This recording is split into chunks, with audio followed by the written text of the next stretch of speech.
are making progress. It's step by step.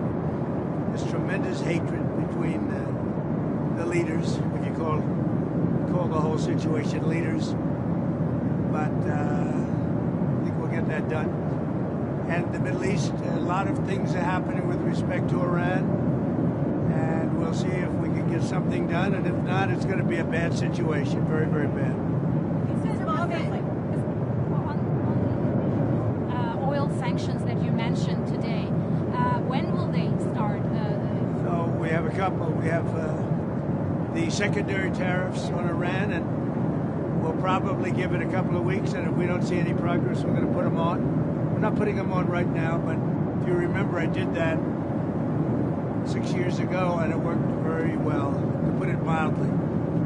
And if the election weren't rigged, you would have a situation where there would be no problem with Iran today, but it was. Biden didn't know what he was doing, obviously, and we have a very rough situation in the Middle East because of that.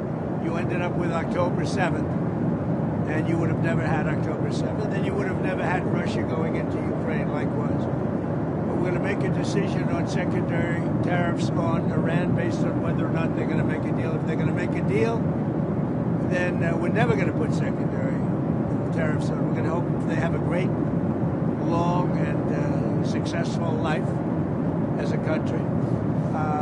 But we'll see what happens. It's very interesting. I can't imagine them doing anything else but making a deal. I would prefer a deal to the other alternative, which I think everybody in this plane knows what that is. And that's not going to be pretty, and I do not prefer that. So, Mr. President, on the tariffs, you said that you were at one point that the tariffs Tuesday would be more conservative than what people might think. There's reports that you are maybe now looking to make the tariffs higher. So are you weighing higher tariffs? Or the tariffs will be far more generous than those countries were to us, meaning they will be kinder than those countries were to the United States of America over the decades. They ripped us off like no country's ever been ripped off in history. And we're going to be much nicer than they were to us, but it's substantial money for the country, nevertheless. On the tariffs that you're planning, so you're expecting to hit something like 10 to 15 countries, is that right? No. All countries? All of the countries. Is it across the board? Not 10. I don't know. Who told you 10 or 15 countries? Well, we heard that. So we heard that you were going to aim for the 15%. But you didn't hear it from me. Okay, so how many countries will be in that initial tranche? You'd start with all countries, so let's see what happens. There are many countries. On the Russia? I haven't heard a rumor about 15 countries, 10 or 15 So you're starting with all countries? Well, essentially, all of the countries that we're talking about. Wouldn't be talking about all countries. It's not a cutoff.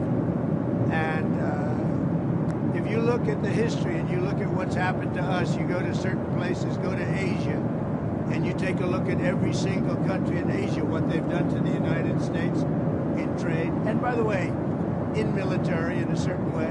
You look at, you would take a look at trade with Asia, and I wouldn't say anybody is treated as fairly or nicely, and but we are going to treat them. We're going to be much more generous to them in terms of heart. We're going to be much more generous than they were to us. You said that you were not joking about a third term, about possibly wanting a third term. Does that mean you're not planning to leave office on January 20th? I'm not looking at that, but I'll tell you, I have had more people ask me to have a third term, which is in a way a fourth term, because the other election, the 2020 election was totally rigged. So it's actually sort of a fourth term in a certain way. I just don't want the credit for the second, because Biden was so bad, he did such a bad job. And I think that's one of the reasons that I'm popular, if you want to know the truth. I think I'm popular because we've done a great job. I think we've had the best almost 100 days of any president. And most people are saying that. And it's an honor. We're bringing back our country. We're respected as a country again. And we're strongly respected. And people are amazed. I was with some very important people today, and they said that they've never seen a turnaround of a country as fast as this. Even look at our border. We have nobody coming in. And you can come into our country, but you have to come in legally. But we have nobody coming in to our country. It's almost shut down. They've never seen anything like it. At an appropriate The precedent. Constitution limits a president to 2 terms. Is it your understanding that they have to I don't be? even want to talk about it. I'm just telling you, I have had more people say, please run again. They said, we have a long way to go before we even think about that. But I've had a lot of people. Yeah, go ahead. Did you have something? Yeah, I just wanted to ask, do you think that's an appropriate precedent to set, even if it wasn't you in this position, to see a president serve a 3rd term? I don't want to talk about a 3rd term now because no matter how you look at it, we got a long time to go. We have a long time. You know, we have almost 4 years to go. And that's a long time. But despite that, so many people are saying, you've got to run again. They love the job we're doing. Most importantly, they love the job we're doing. So you said you were upset with Putin. Would you say your relationship with Vladimir Putin is at its lowest point right now? No, I don't think so. I don't think he's going to go back on his word. You're talking about Putin. I don't think he's going to go back on his word. I've known him for a long time. We've always gotten along well, despite the Russia hoax. It's a hoax created by Clinton and Schiff and all of these lunatics. And that really was a dangerous point. That was a very dangerous thing they did to this country. It was a pure, unadulterated scam, hoax. But no, I think he'll be okay. But if he isn't, I was disappointed in a certain way. Some of the things that were said over the last day or two having to do with Zelensky, because when he considers Zelensky not credible, he's supposed to be making a deal with him, whether you like him or you don't like him. So I wasn't happy with that. But I think he's going to be good. And I certainly wouldn't want to put secondary tariffs on Russia, but if they were put on, it would not be very good for them. You know, we put secondary tariffs on, as you know, in Venezuela, and it's had a very strong impact on Venezuela. You know that every ship just got out and they left. A lot of them left. They dropped the hoses right into the ocean and they left. They didn't want to be there for a minute because they didn't want those tariffs to catch on, or they didn't want me to see them there. So the Venezuela secondary tariffs, all secondary tariffs are very strong, because essentially it says if you disobey our orders, you cannot do business in the United States of America, and that's the cash cow. Will that apply to Chinese companies buying Russian oil as well, if you plan to go ahead with those? So if, in the case of Venezuela, as you know, China pulled up anchor and left. They were there, they had 2 ships there, and they left. They left empty. They didn't want to take a chance. No, we're not playing games. Okay, any other questions? Will you clarify, are you planning to leave office January 20th, 2029, or are you saying you might not? Go ahead, any other questions? TikTok. On TikTok. The deadline's We're coming working on up. TikTok. We have a lot of potential buyers. There's tremendous interest in TikTok. The decision's going to be my decision, as you know, through Congress. They've given me the power to make the decision.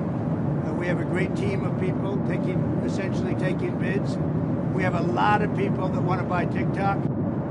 We're dealing with China also on it because they may have something to do with it, and we'll see how that goes. But it's something I think you're going to have.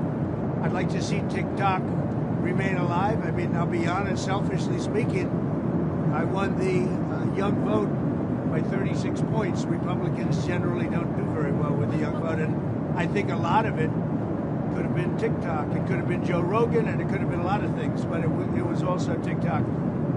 TikTok is it's very interesting. A lot of people want to buy it. If no deal, will you extend the deadline? Well, there'll be a deal with TikTok. I'm pretty So on the sure. board of the We would. Mr. President, deadline for Russian President Vladimir Putin? Is there a deadline for Russian President Vladimir Putin to agree to a ceasefire? It's a psychological deadline.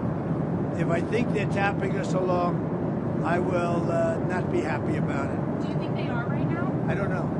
I don't think so. I think he wants to make a deal. And I think Zelensky, by the way, I see he's trying to back out of the rare earth deal.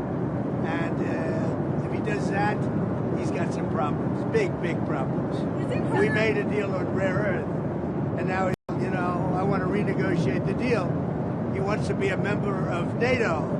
Well, he was never going to be a member of NATO. He understands that. So if he's looking to renegotiate the deal, he's got big problems. Go ahead. Mr. President, have you had any more outreach from the automakers, and are you reconsidering that at all? No. The automakers are going to make a lot of money, the American automakers, or international automakers if you're talking about they're going to build in the United States. The people that are going to make money are people that manufacture cars in the United States. Outside of the United States, that's going to be up to them. I don't care too much about that. But you have a lot of companies coming into the country to manufacture cars. As you know, the Auto Workers Union, I did great. I won Michigan by a lot. But the Auto Workers Union, they were fantastic to me. But now they're really fantastic. And even Sean Fain, who I don't know, but he obviously wasn't a supporter of mine. He's a Democrat. He said wonderful things about Donald Trump. He said, I can't believe this is finally happening. The people that manufacture automobiles in the United States are going to make money the likes of which they've never seen before. But beyond that, we have the computer companies, the chip companies, the pharmaceutical companies. We have lumber. We have everything, steel. They're all going to do really well as long as they do their product in the United States. Thank you very much, everyone. Discussion about stagflation now. Is that something that you're worried about, given the impact of your efforts to readjust the economy? I haven't heard that term in years. No, I don't know anything about it. This country is going to be more successful than it ever was. It's going to boom. We're going to have boom down USA. We're going to boom. And many industries. And we're going to bring manufacturing, and we're going to bring product. For instance, we need pharmaceuticals in our company. We don't want to be buying our pharmaceuticals from other countries, because if we're in a war, we're in a problem. We want to be able to make our own. We have our own lumber. We have our own energy. We don't need energy from Canada. We don't need lumber from Canada. We don't need anything from Canada. We don't need cars from Canada, as an example. So we are I think we're going to have, I call it the golden age of America. I believe this will be the golden age of America. Thank you very much, everyone.